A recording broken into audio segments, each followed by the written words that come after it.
Okay. Yeah. So let me thank the other organizers and let's start the talk.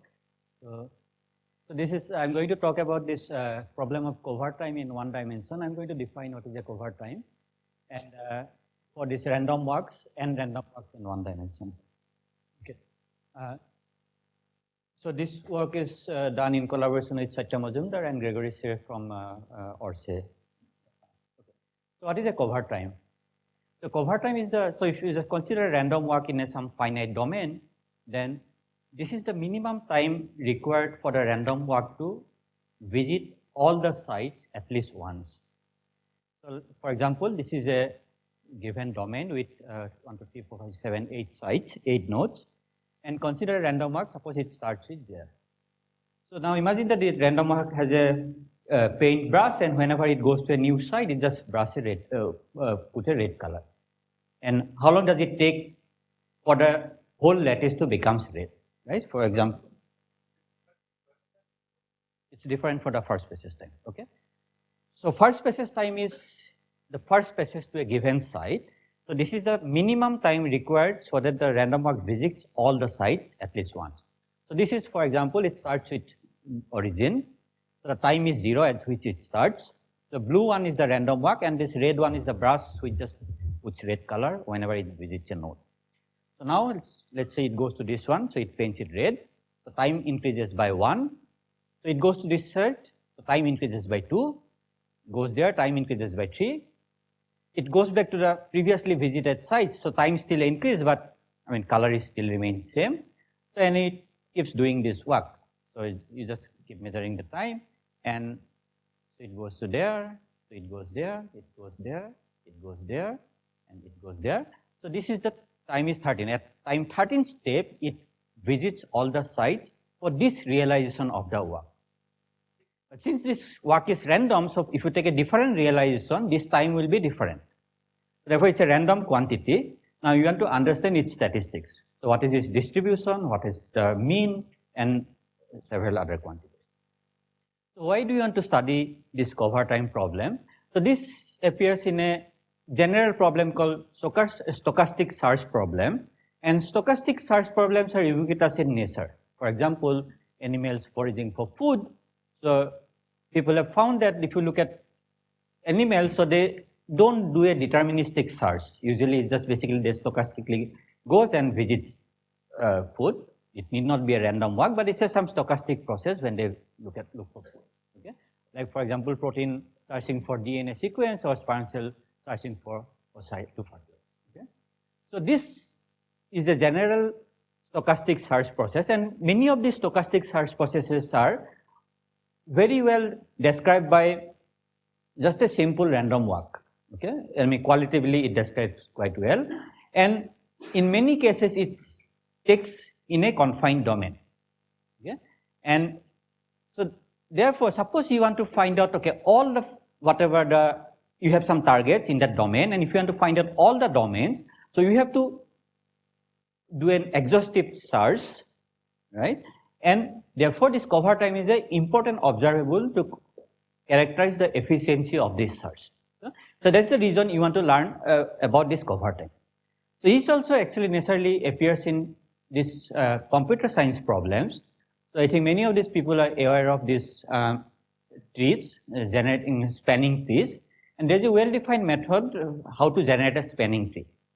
So what you do is basically you just consider a, let's say, lattice. Suppose you want to generate a spanning tree in 2-dimensional lattice. So you take a random walk and you just keep doing the random walk and till it visits all the sites.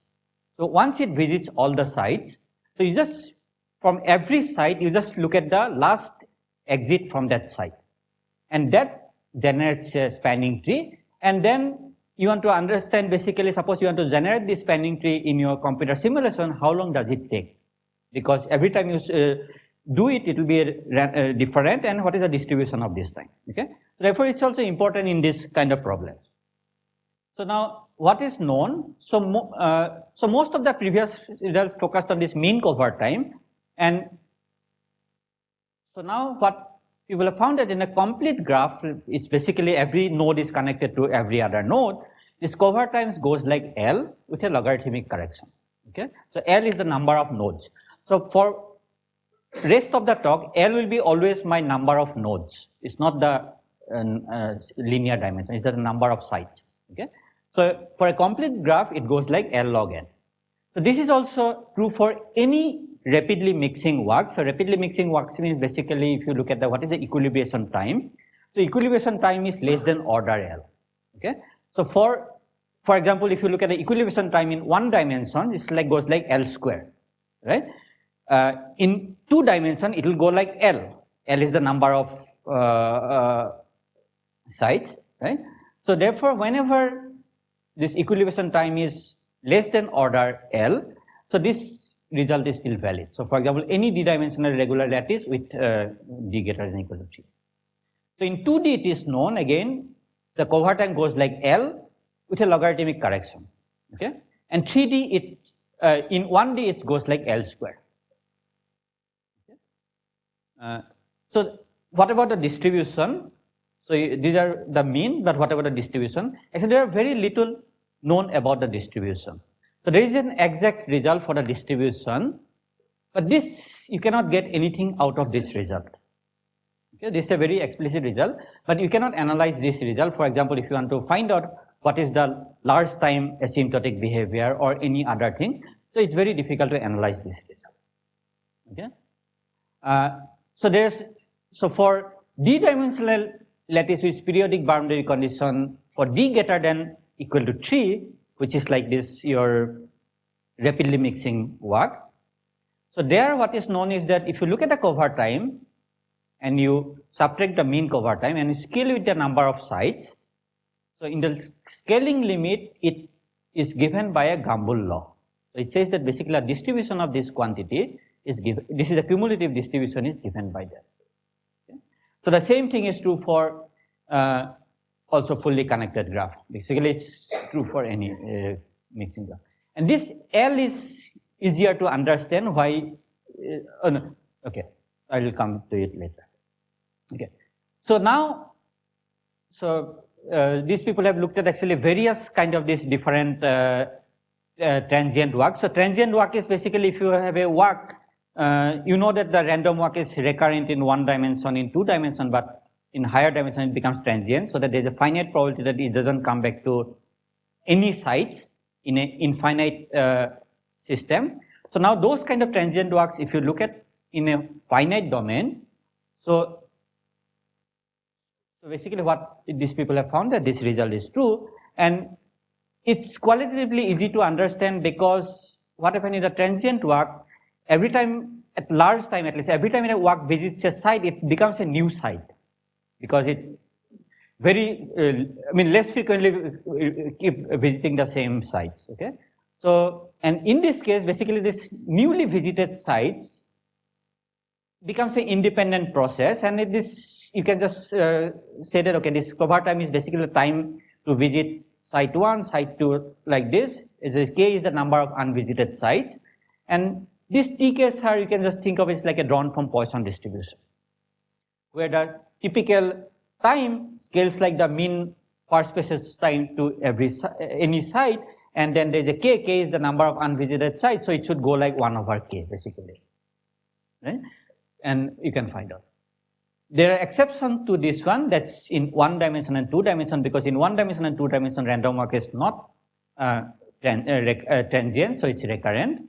And it's also important, for example, protein finding some binding site in DNA, this thing, and you want to know what is the, for example, distribution of cover time in one dimension or two dimension. Okay? So what we look at is that, okay, two dimension is a difficult problem, but one dimension actually you can find it explicitly, exactly. So in one dimension there are two kind of boundary condition can happen. One is, okay, it have a reflecting boundary condition or with a periodic boundary condition, and for both these results are different. And what we find is that the probability of this cover time for a given system size has this scaling limit. So it goes like 1 over L square, and this function we can find explicitly for both these cases. Okay, So these are the plot for this function. So this is P is for the periodic boundary condition, and this R is for the reflective boundary condition. And okay, so this is the analytical result comparing with the simulation.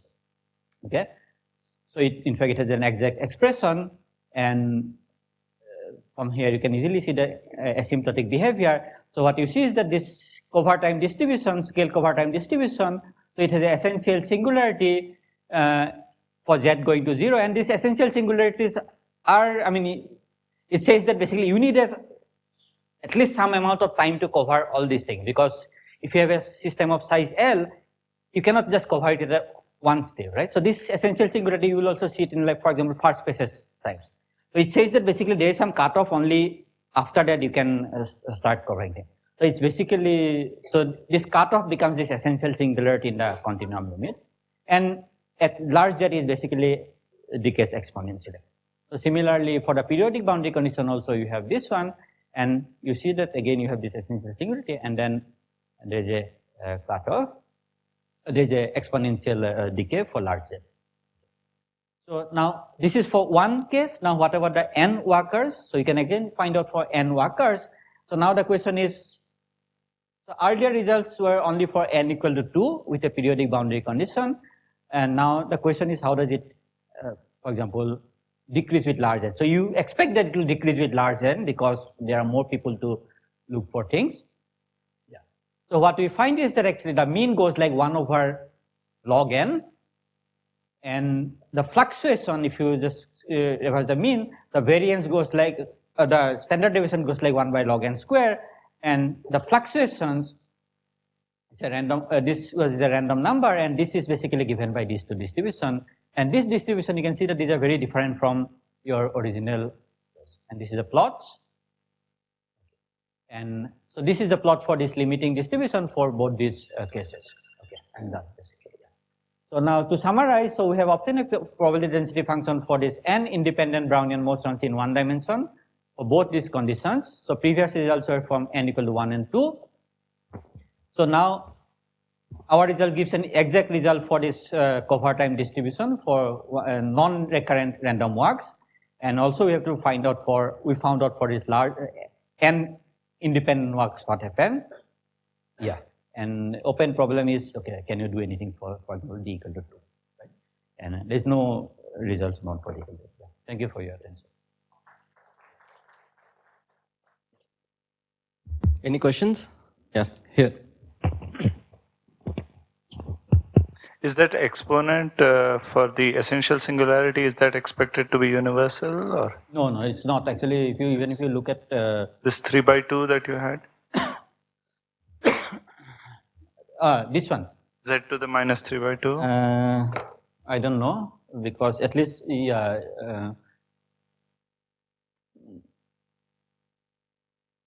This is a similar. Will you have you also thing? Get for first spaces time actually, right? But will you get such things in higher dimensions also? I do not know, because higher dimensions for, I mean, there is no exact result actually. No, no, but numerics. See, numerics, once you have an essential singularity, then this finding out is whatever, I mean, multiply with anything. I mean, it doesn't matter, right? I guess. Because this essential singularity will anyway increase very slowly. So I don't, yeah. But this may be something universal, because like, see, this 3 by 2 you also see, for example, in the first spaces time, right? This thing. And it's a similar analysis even here. So is that universal, or that is also not? I do not know, but whether it's universal or not. So the in 2 dimension there was no exact results, but I think there was some bound which was obtained earlier, and there is a recent paper by Grasberger, Peter Grasberger. Yeah. On this is numerics that the bound is not correct. So I think 2 dimension, what is known is, yeah, I think so this mean cover time is known. Yes, along with the coefficient. Yeah. Yeah, I think coefficient, there is a bound on the coefficient. Yeah, something so, which is not quite correct. Or yeah. Okay. Yeah. Okay. Yeah. Yeah. Just a comment. Yeah. Yeah. Yeah. Yeah. Yeah. Yeah. Actually, 2 dimension is the hardest because if you go higher dimension, it becomes Gumbel. So 1 dimension you can solve, but 2 dimension is yeah. Any more questions? No? Okay, let's thank Sanjib again for the talk.